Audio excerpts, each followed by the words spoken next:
sitting in a trade. And you're not going to take anything off because you listen to people on social media say, don't take partials, they're stupid.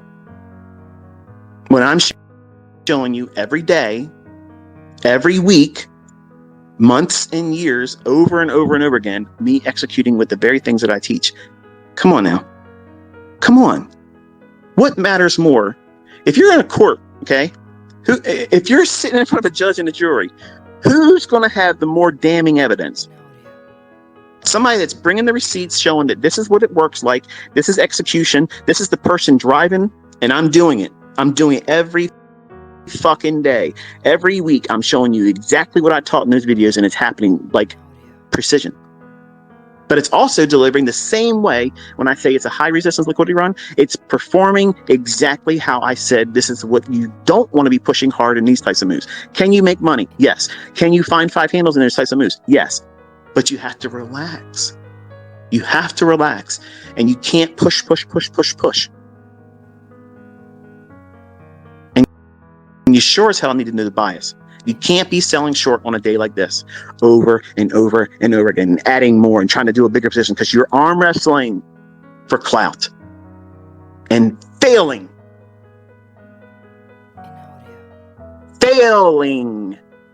Allen, Texas, like I said you would.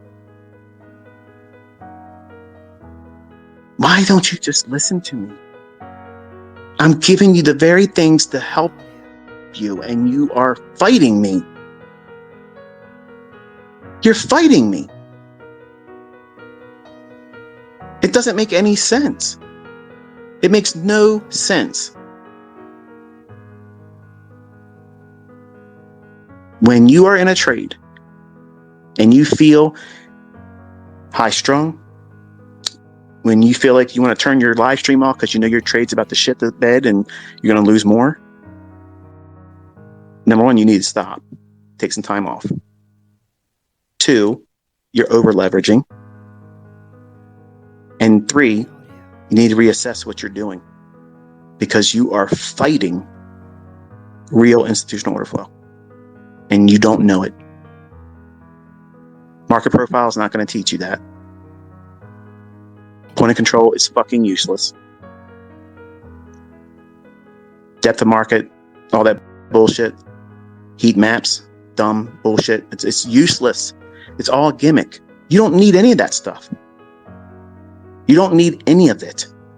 I've been trading this entire year, just doing discretionary trades with just the basic of the things that I teach on my YouTube channel. None of that was enigma. You don't need that.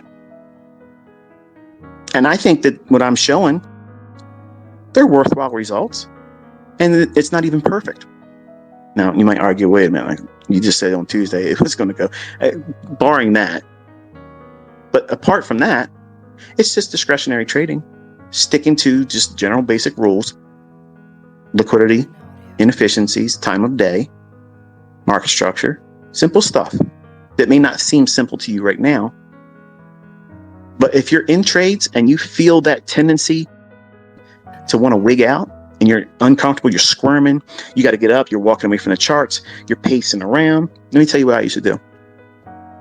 When I'd be in trades, usually it was the bond market, because when it would move, it would move nice and quick. And every tick was over $30, $31.25. So just a tick is almost what a full mini in E-mini S&P is today with one contract.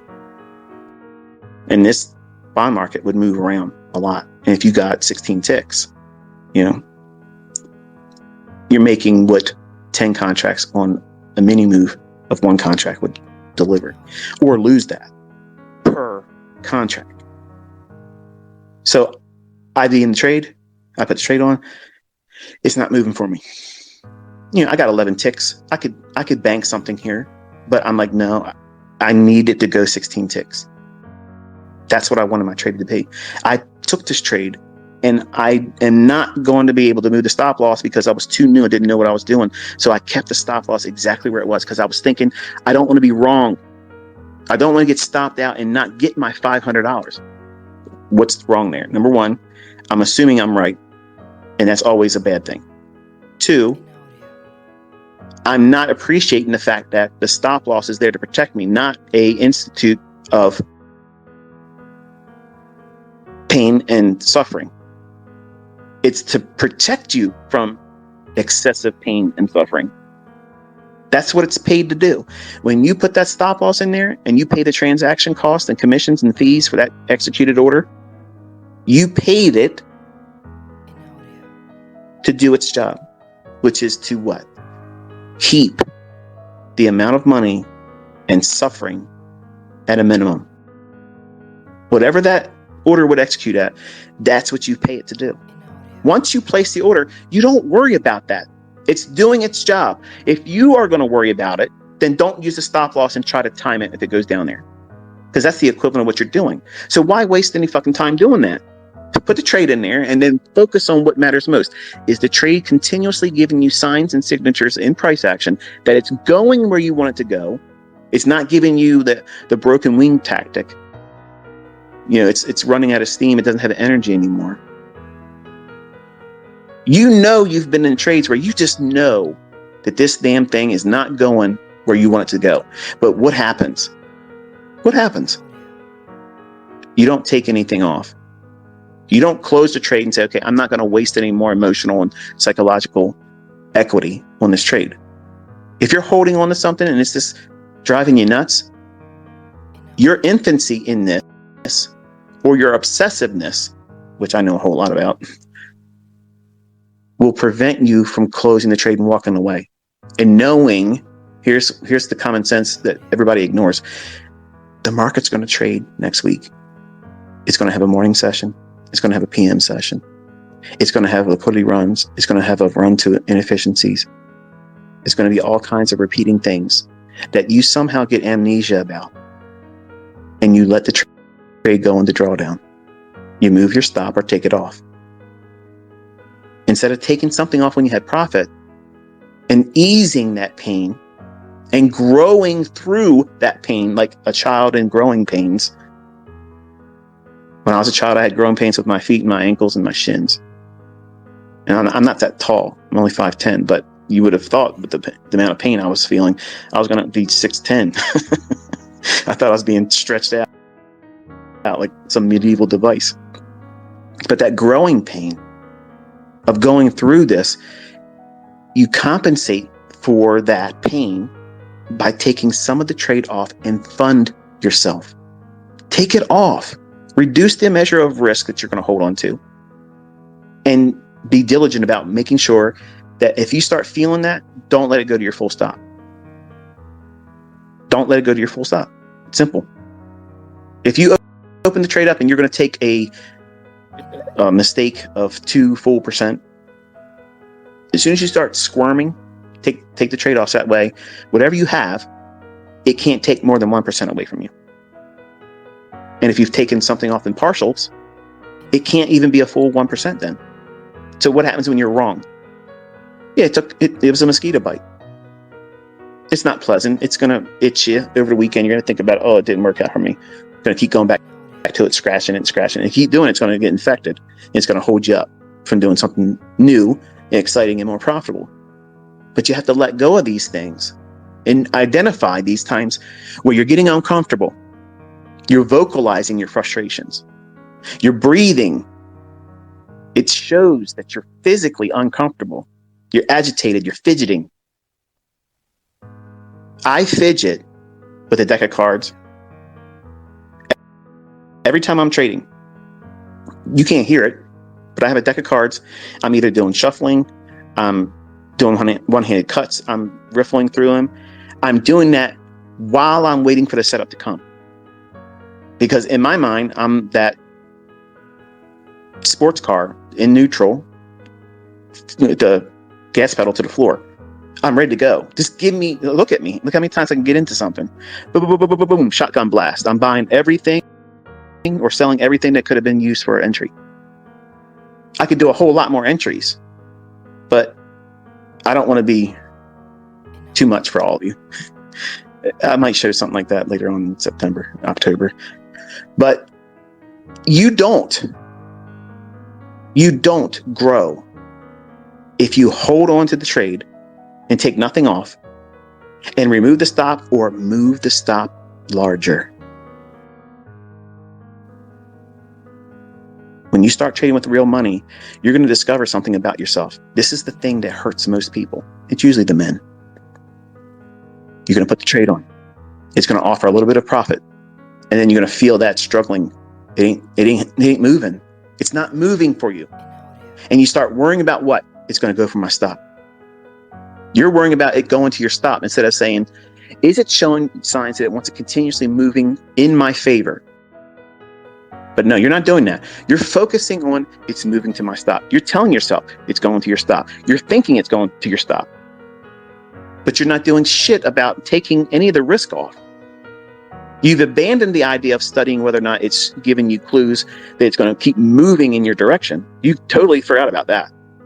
Now you're arm wrestling the market like you're somehow going to be able to control it with telekinesis.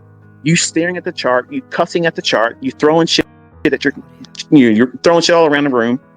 You think that that's going to have something to do with how the market, like the market's going to say, oh shit, he just threw his glasses. Oh shit, he just threw his Ray-Ban glasses against the wall. Man, I better not go for this guy's stop. You think that's what's going on? You think that's what's going on? You think that anything you act out and go crazy, that's going to have an influence on what the market's going to do?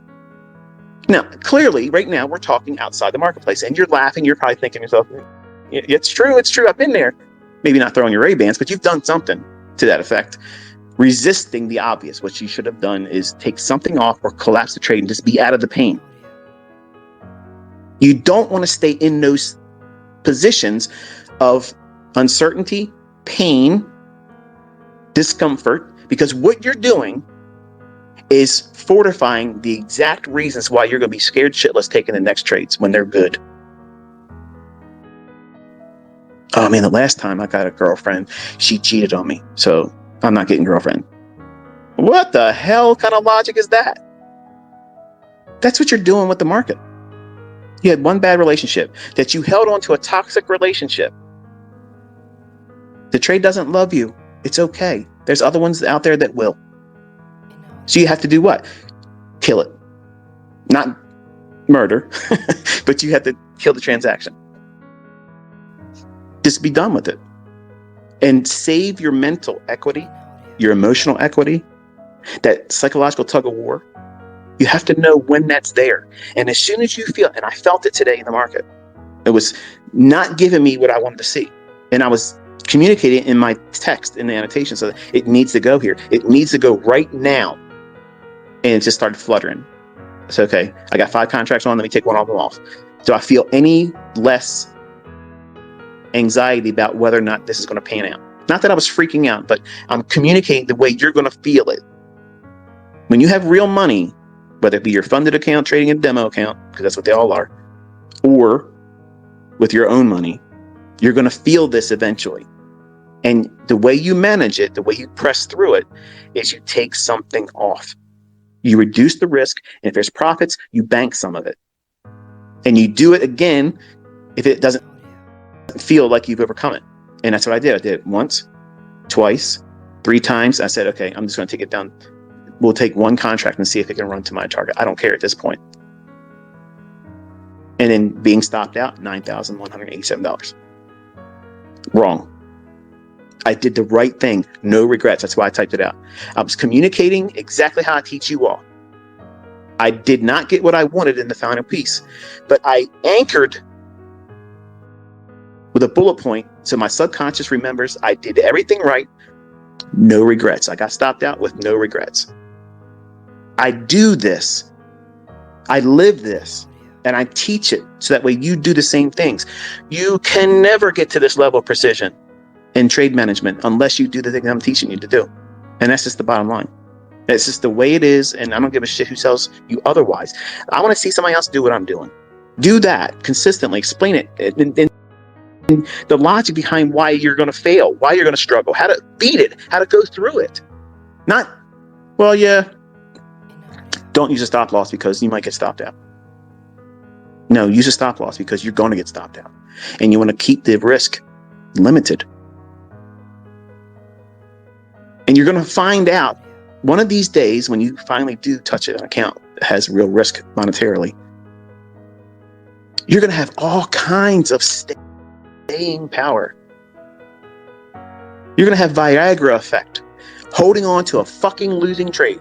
You will go all night, all week, all friggin' month holding that losing trade. But your winning trade, you got 2.5 handles. You're freaking out. You can't hold it. You got to go. That's it. Party's over. Date's a dud. Think about that. You are willing. You're willing to go to hell and back for that losing trade. That son of a bitch ain't paid you one dime. It ain't gave you anything. It ain't not even so much as a reach around. And you're not gonna let go of that one. That's the one, baby. You're gonna win. This is a fight to the death. It's mortal fucking combat on this one trade. It's a losing trade. You know damn well it's not gonna come back. You don't have a stop loss on it. You're gonna hold on and hold on and hold on. And here's the worst case scenario. Some of you are adding to it because you think, all I got to do is add more and just a little bit of movement in my favor. I don't need to go all the way back to my original entry because I keep buying more and martingale your ass out the door. Sound familiar? Allen, Texas? Because that's what you're doing.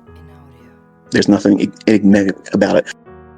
There's nothing mysterious about what you're doing. You don't know how to trade. And that's the bottom line. And I don't want my students that are listening to do those same things because it's human nature to do it. You don't want to admit you're wrong. You don't want to throw in a towel. Okay, I was wrong. This transaction's done. I am completely out of my focus today. I can't do this. And just close the charts and walk away. It won't feel like that's the right thing to do. You got to win. You got to win. It's the way it is. The market took first blood. So now you got to get even and take it back with vengeance. It's a B movie now, okay? And you're trying to place yourself as the leading role. That's make believe. That's fantasy shit. These markets will open your head and literally lay you out. Broke. Both physically and psychologically and mentally, you'll completely be warped. And it's completely avoidable. You have to know when that market is signifying that, hey, I should be running for you right now. And you know it should be. But it's not. And you have profit. And what happens if I get out, ICT? You don't understand. I have been taking loss after loss after loss. And then all of a sudden now I got this one trade where I'm in there just marginally profitable. And yeah, it's okay. It's not moving for me right now. It's been 3 fucking days. It hasn't done anything for me, but I got a small little gain right now. And I know deep down inside that this trade is not going to pan out for me. I know it's not. But what if it does after I get out? I have lived that moment so many times as a 20-year-old. Listen. These are the things I've mentioned many times in the boring discussions that you need to listen to. You're going to encounter that. It's uncomfortable. It sucks. You have to admit you're wrong. And even if you close a trade and then it runs in your favor, you would have. Well, listen, it just cost me $850 at the grocery store this afternoon. All the woulda and the shoulda and the coulda ain't going to pay the $850 grocery bill that I had to pay at the grocery store. It doesn't, you can't do shit with that. Woulda, coulda, shoulda is nothing. That's all. That's worse than paper trading. It's something that you didn't even do anything about.